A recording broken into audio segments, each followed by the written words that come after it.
This video is sponsored by Paradox Interactive. So you want to be a crisis and don't know where to start. You want to crack planets and put out suns, but you shudder at the thought of a comet flying overhead. Well, hey everybody, it's Party Elite, and today we're going to take a look at exactly what it takes to become the first and hopefully only galaxy-wide crisis, and what it takes to be a good one. How do you go from being a minor inconvenience to consuming entire stars? And how do you even unlock this process in the first place? How quickly can and should you become the crisis? Well, how about I stop asking the questions and I start answering them? First tip to becoming the crisis is that you need to have the new Stellaris Nemesis DLC. You can grab that at the link in the description and pinned comment down below. Once you've done that, the next step is to plan ahead. Becoming the crisis has quite a few steps to it, and each of the early steps requires an increasing amount of unity along the way. Not only is becoming the crisis an Ascension perk itself, it's locked behind the acquisition of 2 others first. That means you need to complete 3 whole tradition trees before you can become the crisis. Try and build your species and empire accordingly. The traditional trait is a good way to generate more unity faster, and you can use a variety of civics and ethics depending on the type of people you want to lead. Exalted priesthood and inward perfection make a great combination, requiring xenophobe, spiritualist, and pacifist. This will allow you to build temples with extra unity gain, and the extra percentage buff adds on really nicely too. The only unfortunate thing here is that when it's finally time to get the Crisis Ascension perk, you'll have to invest in getting rid of your pacifist leanings. That means you need to make sure your pacifism is the least attractive ethic, so that you can choose any of the other popular factions to embrace, bumping pacifism off, or if pacifism is in second place, you'll need to embrace the faction that's pushing the least popular ethic. But if pacifism is your most popular, you're going to have to work pretty hard to get rid of it. Not only that, but when you manage to get rid of pacifism, you'll be stuck with a civic you cannot remove. If you'd rather not deal with that, you can drop inward perfection and use Byzantine bureaucrats instead. There are other ethics and civics combinations that you can use too, as I mentioned earlier, because, again, after all, half the fun is coming up with your people's backstory. Find something that works for you, because ultimately, there are more options when the game actually begins. Apart from building structures that reflect your unity-generating opportunities, like, temples if you're spiritualist, you'll also want to consider holotheaters and precinct houses. Commercial zones are great to build as well, when paired with the Marketplace of Ideas policy. This makes trade value get at least partly turned into unity, so you'll want to pursue trade as a whole with that policy active. You'll also want to look out for the planetary unification tech that increases unity generation, and when paired with xenophobe, it also gives you access to the fear campaign edicts. Now, as all this unity generation happens, you'll be unlocking traditions, and you want to make sure that you get the right traditions. As long as you stay at least somewhat focused on generating unity, building the appropriate unity-generating buildings, using the appropriate edicts, etc., you'll make pretty quick progress in unlocking traditions. No matter how fast you're going, though, the gaps between unlocks can still make a difference. While your personal approach might differ based on your faction and any role-playing you're doing, consider the following.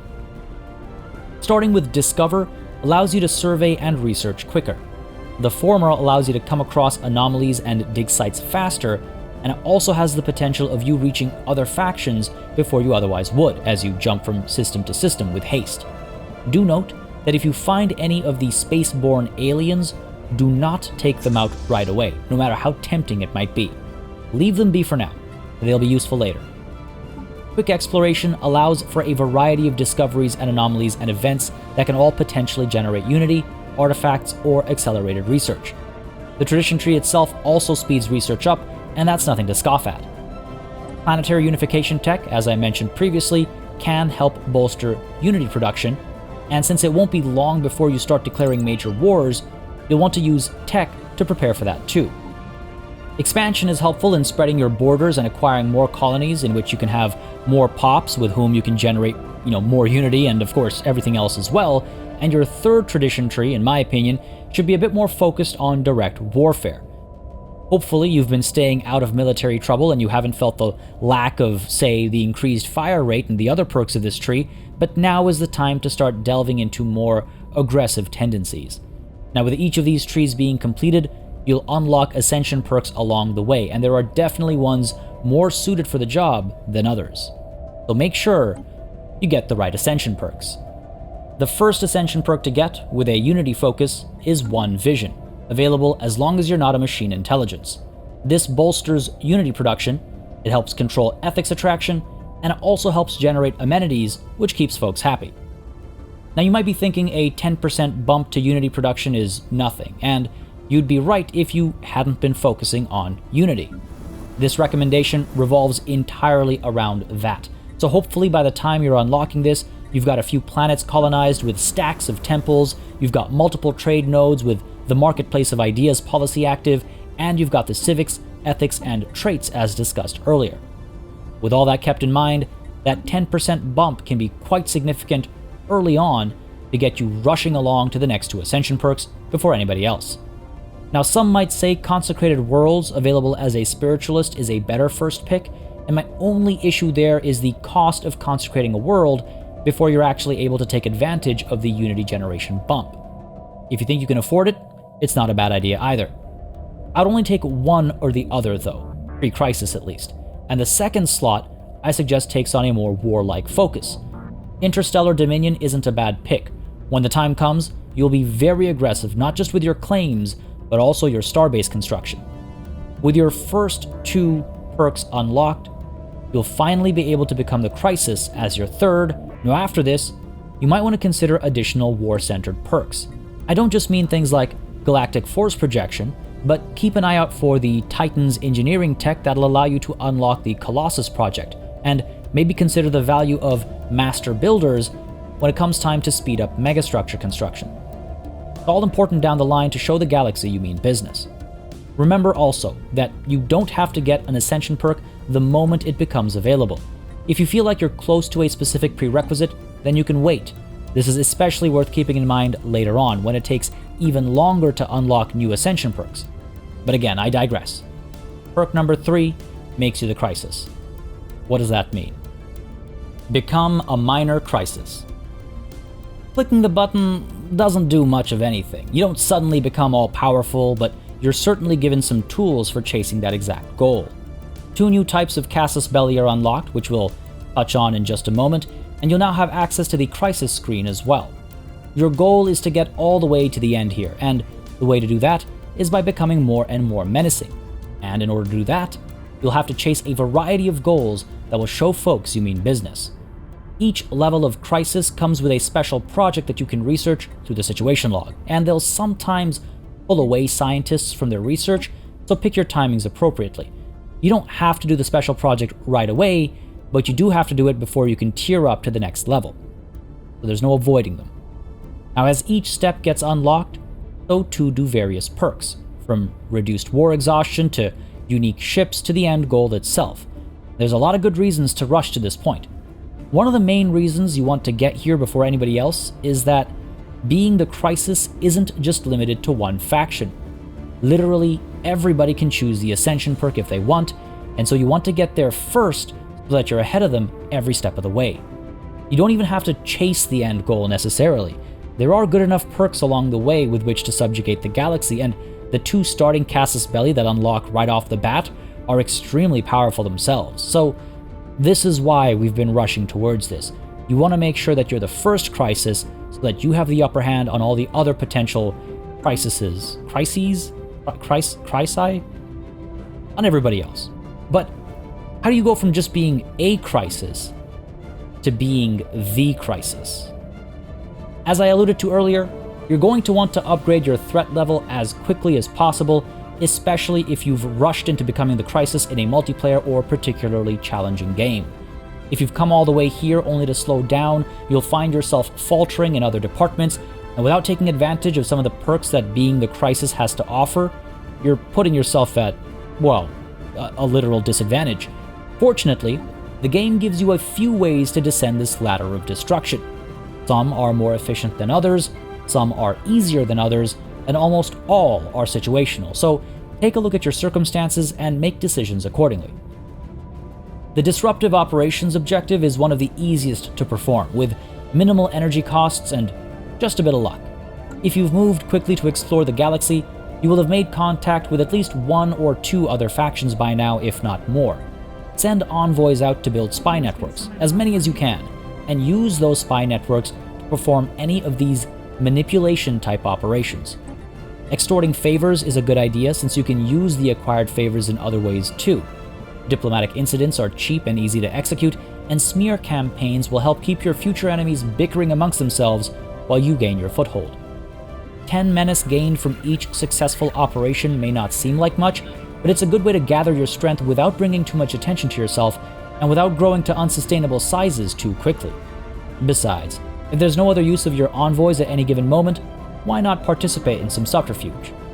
With the right tech and luck, you'll be acquiring these 10-point boosts frequently enough.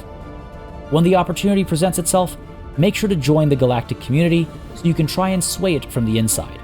Push forward proposals that you intend to be in breach of, and call in those favors you accumulated to help make said proposals a reality.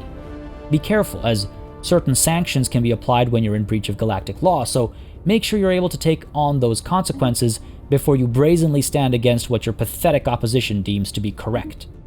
Also note that the 50-point gain to Menace here, from being in breach of galactic law, is per year. Retaining vassals is also an annual addition to your Menace points, and it doesn't matter how you actually go about vassalizing the empires, it just matters that you have some vassals. Now, each time you do vassalize an empire, you get 100 Menace points, and you also gain the benefits of having a vassal, their military strength, offloading administrative tasks to them, using them as buffers, etc., etc. You'll notice that vassalizing and destroying empires net you the same amount of Menace points each, so which one you chase will differ on a case-by-case basis, though only retaining vassals gives you the constant flow of Menace. War is the fastest way to gain Menace, as you might imagine, because while at war, there are a variety of sort of sub-ways to earn Menace.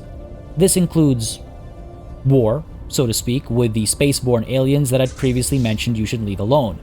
Now is the time to destroy the spaceborne aliens that you can take on, with each ship destroyed adding to your Menace. War on a grander scale against other empires naturally gives you more options.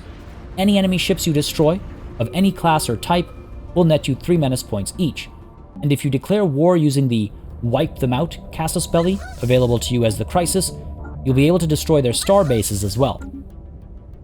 Keep in mind that claims are irrelevant here. You will destroy any star bases you defeat, and you'll have to build a new one to actually acquire the territory for yourself. This is why we want to keep starbase costs down using the appropriate traditions as mentioned previously. When you go to war with the intent to wipe them out, you won't necessarily want to leave all this space open for others to claim. You'll want to grab what you can as soon as you can. Note also that when you destroy an enemy starbase, you also remove all mines and research stations. These don't count towards your Menace gain, but they can certainly cripple your target's economy. Even if you don't completely wipe them out, you may as well have, if you move aggressively enough, that is. The only regions of space that aren't immediately lost are the ones with colonized planets. In fact, if you destroy the starbase that is in the same system as a colonized world and then leave the system, the enemy starbase will be repaired. That means that you can come back and destroy it once again to gain even more Menace points. It might seem a little cheesy or unfair, so do with that information what you wish. You can farm these 3 points at a time, or you can instead conquer the planet for yourself, immediately transferring control to you and gaining yourself the whopping 150 Menace points each time you do. Note that this instant conquest and starbase destruction does not happen using the other Crisis casus belli, as that one looks to vassalize the target instead. If you want to go about destroying everything, make sure you're using the right casus belli. Wipe them out. All of them. In the case of bringing them into the fold, you'll need to lay claims on space and planets you'd like to keep should you have to settle for a status quo peace, for one reason or another. But regardless of which casus belli you've used, if a planet is not worth keeping for one reason or another, you can always choose to destroy it instead for 100 Menace points each. If you've rushed becoming the Crisis, chances are you don't yet have a world cracker. Once you unlock that, you'll be able to use it to destroy worlds, and then mine the remains. Without it, you'll have to wait until you've reached Crisis level 3, where you can use the Armageddon bombardment stance to turn a world into rubble. You might prefer to try and acquire some pops first, potentially using the raiding stance unlocked by nihilistic acquisition or by other means of your choosing. These pops can be assimilated or purged for more points. In fact, if you've been a pretty good guy up to this point of declaring wars, you might have quite a few immigrant aliens, and this might be the time to consider offering them an option. Either assimilate or be purged. Also, if you've got to this point quickly enough, you should be equivalent to, if not stronger than, most of your opponents. Do not give them a chance to band together, and show them that you are the only way forward. Cripple economies, make your enemies' navies unsustainably expensive, destroy access to exotic resources, claim all this territory for yourself so that even if you cannot finish them off this time, you've likely reduced them into submission or have kept them just one war away from complete destruction. It won't take too long before you're able to snuff out stars and more. Stellaris is a vast game with a variety of options, angles, and strategies. These are some that I found worked very well for me, as I wanted to experiment with playing the ultimate villain that started as a spiritual pacifist. I'm personally quite big on roleplay, so I enjoy story-driven decision-making, and some of my thoughts here reflect that, though I've tried to include some pointers for those of you who seek results by any means necessary. With that said, I'm sure there are countless other ways and preferences to being the Crisis. Will you assimilate the entire world into your hive mind? Will you purge everything that can't be fixed with duct tape and WD-40? Will you work entirely from the shadows using subterfuge exclusively right until the end? I would absolutely love to hear your thoughts, plans, theories, and, should you pick up the DLC, stories, so please leave them in the comments down below and share. Any tips or suggestions of your own you'd like to share? Drop those down below too. And if you're looking for folks to play Stellaris with, don't hesitate to join our Discord, linked in the description down below. And if you'd like to keep up to date with more strategy gaming content, don't hesitate to subscribe to this channel for more previews, reviews, let's plays, and more. And if you'd like to see more Stellaris on the channel, leave a like and a comment to let me know. As always, a massive thanks goes out to all of the channel members and patrons who've been supporting the channel on a monthly basis. They'll keep us alive and running smoothly. And of course, a big old thanks goes out to each and every one of you for watching. Until next time, cheers.